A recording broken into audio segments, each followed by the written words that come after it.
Hi there. This video is an exam paper walkthrough of the Eduqas GCSE Mathematics Higher Tier Component 2 paper from autumn 2022.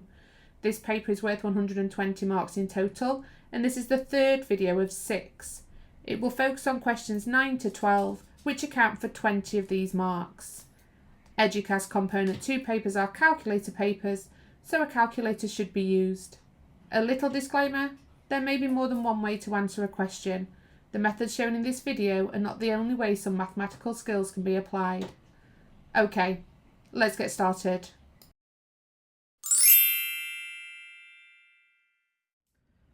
Question 9. The diagram shows the interior length, width and height of a wooden crate. So this is our wooden crate. The diagram's not drawn to scale, so we can't measure anything directly from it. So Jake fills the crate with solid beeswax cylinders. They each have a length of 32 centimetres. The cylinders fit tightly in the crate with 8 cylinders in each row. The first 2 rows are shown in the diagram. So you've got 8 cylinders, so they fit across here and they've got that length of 32 centimetres. Jake continues to fill the crate in this way. The density of the beeswax is 0.961 grams per centimetre cubed. Jake calculates the total mass of the cylinders to be more than 70 kilograms. Is he correct? Yes or no? Show how you decide. Okay, so we're working with density and mass, so that means we're also going to be working with volume. So density is mass divided by volume is going to be important to us here. So all of the mention is around those solid beeswax cylinders. They're what we're interested in. We're not interested in the volume of the wooden crate. We're interested in the volume of these beeswax cylinders. So what it does tell us is that they have a length of 32 centimetres and that there's 8 cylinders in each row. So we can find the diameter, because if we do 48 divided by 8, that is 6 centimetres. So the diameter of each of these is 6 centimetres. So if that's the diameter, the radius of each of them would be half of that, which would be 3 centimetres. So 2 things we tend to need when we're working with circles. Okay, we need the volume, guys. So we want to see if his calculation around mass is correct or not. We have the density of each of these, but we need the volume. So let's work out the volume. This is of one cylinder, guys. Okay, so the volume of a cylinder is pi times radius squared times that length, guys. And we're told that they have a length of 32. So times by 32. So pi times our radius of 3 squared multiplied by 32. So pi times 3 squared times 32, which is 288 pi. That's for one cylinder. We need to figure out how many cylinders are going to fit in this crate, okay? So if they fit 8 across with diameters of 6 centimetres, the crate goes up 60 centimetres. So we need to see how many rows up. So we've got 8 across, how many rows up? So we're going to do 60 divided by 6. So 60 divided by the diameter of these, which gives us 10. So we have 8 across the bottom and 10 up the top. So 8 times 10 tells us we have 80 cylinders in total. Okay, so we have 80 cylinders in total. Now what we need to double check here first of all is that we work out the mass of one cylinder and then we're going to multiply it by 80 to see, because we're working with the total mass. So for the mass of one cylinder, this is the volume of one. This is the density of one. So mass is density times volume. So the density is 0.961 and the volume is 288 pi. So times 0.961. So that's 869.4923155.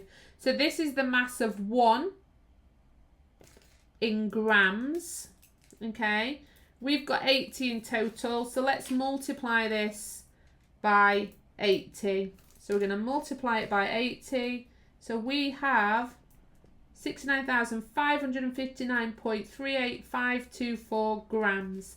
Now Jake's given his estimate in kilograms, so we're going to have to divide by 1,000. There are 1,000 grams in 1 kilogram.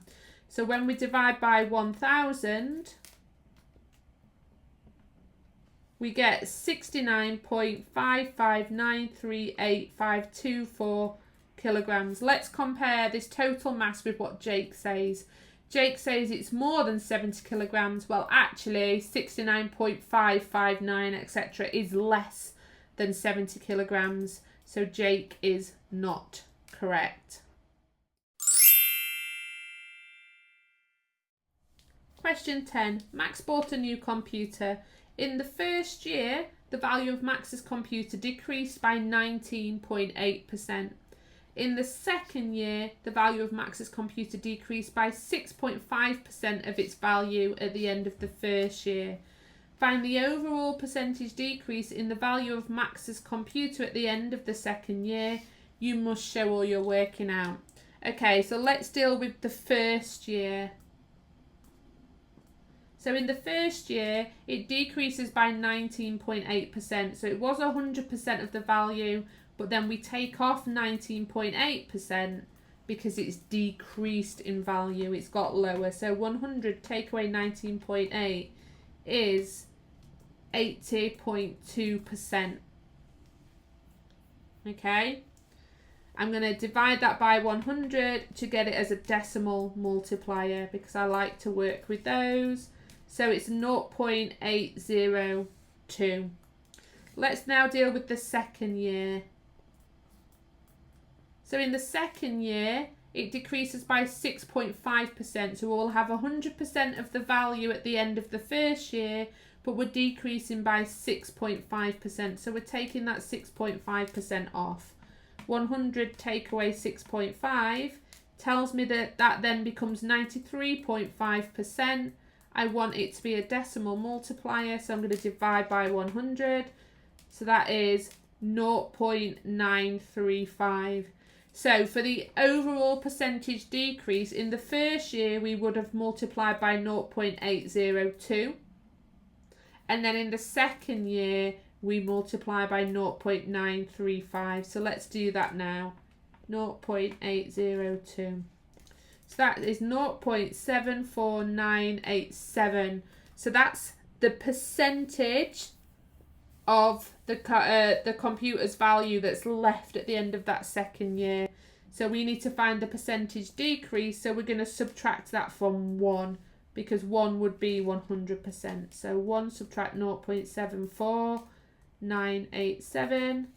1 subtract our answer is 0.25013. So I'm going to multiply that by 100 to convert it into a decimal. So it's 25.013%. So the overall percentage decrease is 25.013%. I don't know why I called it a decimal then, guys. I do apologise.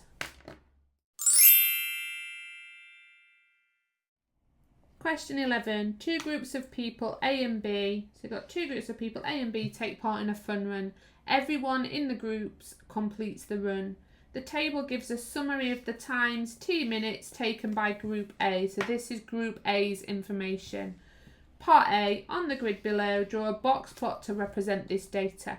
So to draw a box plot, we need the minimum, the maximum, the median, the lower quartile and the upper quartile. So we have most of those, we just don't have the upper quartile. But we have the interquartile range, so that will be helpful.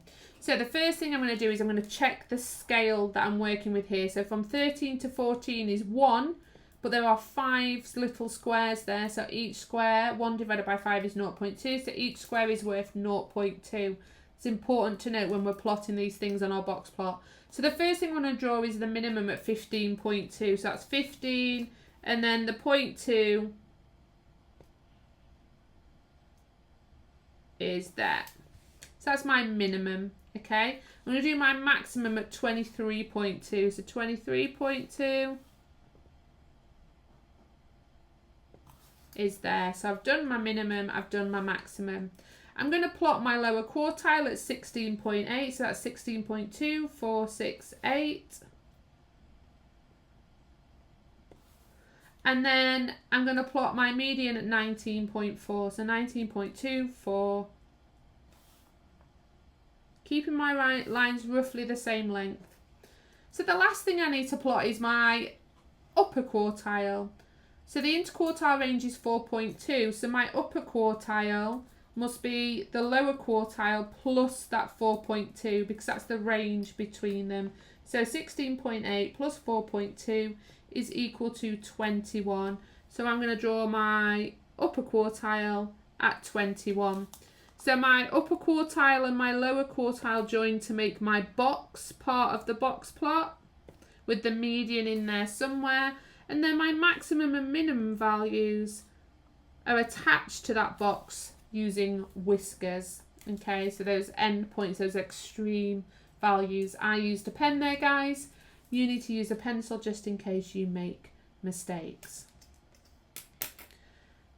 Okay, part B. The box plot below gives a summary of the times in T minutes taken by Group B. So this is not Group A now. That's Group A. This is Group B. Marcy makes two statements using information from the box plots. Are Marcy's statements correct? Explain how you decide. So her first statement, on average, runners in Group B ran faster than runners in Group A. Correct or not correct? Okay, so on average, they ran faster. So here we're dealing with the median, guys. Okay, when we're dealing with an average, we're dealing with median from a box plot. So the median, so Group A's median, they gave us as 19.4. And Group B's median, we're going to read that off. So we've got the same scale. Each little square is 0.2, so that's 18.2. 4, 6 is 18.8. So this is their medians. On average, runners in Group B ran faster than runners in Group A. That's true because Group A's got a smaller median, which is less time. Remember, this is time. So the smaller the time, the faster they are. Okay?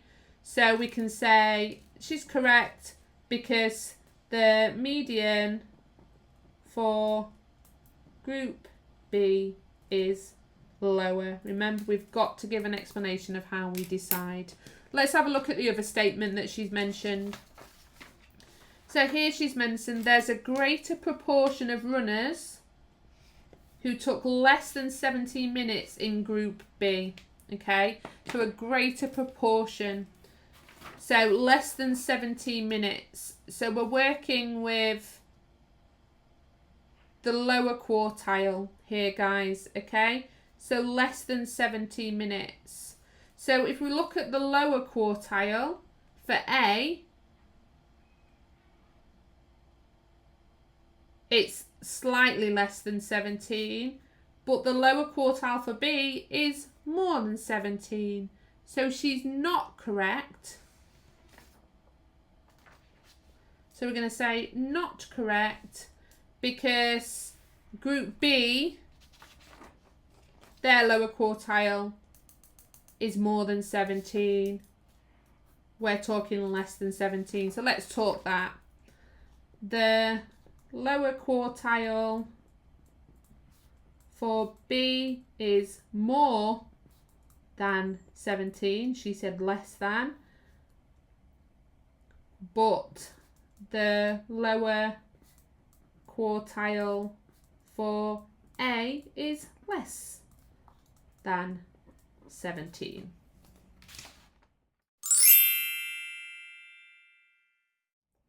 Question 12. The equation 2x cubed add x squared subtract 12 equal to 0 has a solution between 1 and 2. Use trial and improvement to find this solution correct to 1 decimal place.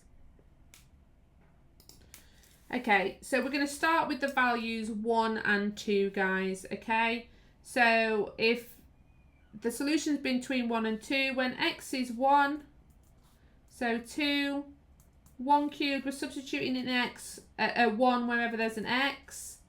So we're going to do 2, 1 cubed plus 1 squared minus 12 is equal to minus 9 when x equals 2. So we're substituting a 2 in.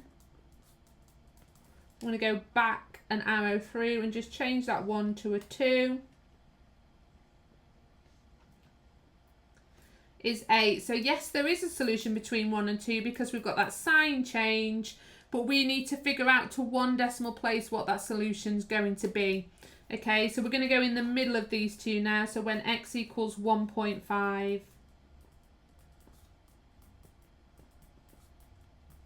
So we're going to arrow back.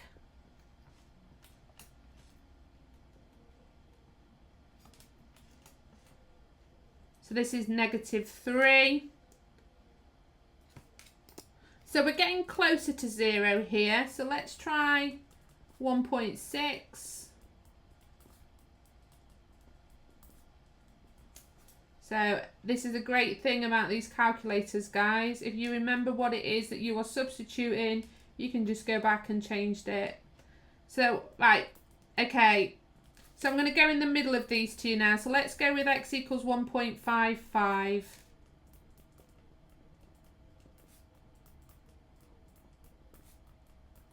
Okay, let's go back here.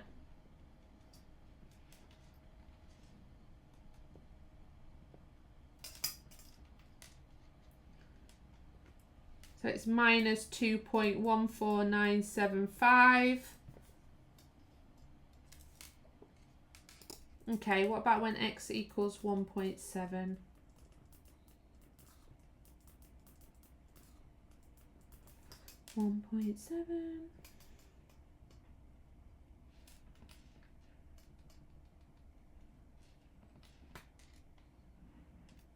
Okay, so between 1.6 and 1.7 we go from -1 to 0 point something, so it's going to be between these two somewhere. I didn't really need to do that one, I don't know what my brain was doing. So I'm going to go with 1.65, so it's halfway between 1.6 and 1.7. So 1.65 cubed, 1.65 squared minus 12. Let's have a look.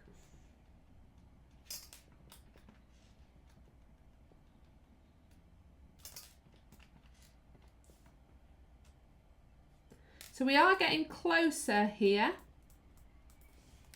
Okay, so we've got 1.65.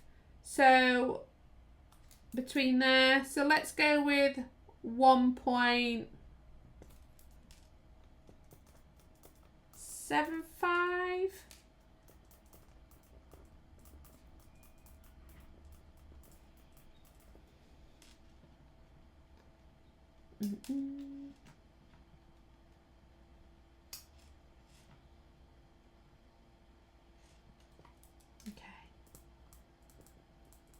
Okay, so we have a solution between 1.65 and 1.75, okay, because we still got that sign change here.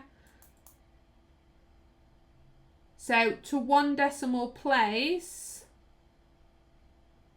so 1.65 to 1.7, to 1 decimal place 1.65 and 1.7 here, look. 1.7, 1.65, 0.7. So they're closest to 0. So we're looking for a solution to 1 decimal place. So I'm going to go with x equals 1.7 because 1.65 rounds to 1.7. And then when we get to 1.7, we've just gone past 0. So we could have 1.655. And that would gradually get us close to 0, but they would round to 1.7. So I'm going to put x equals 1.7 as my 1 decimal place.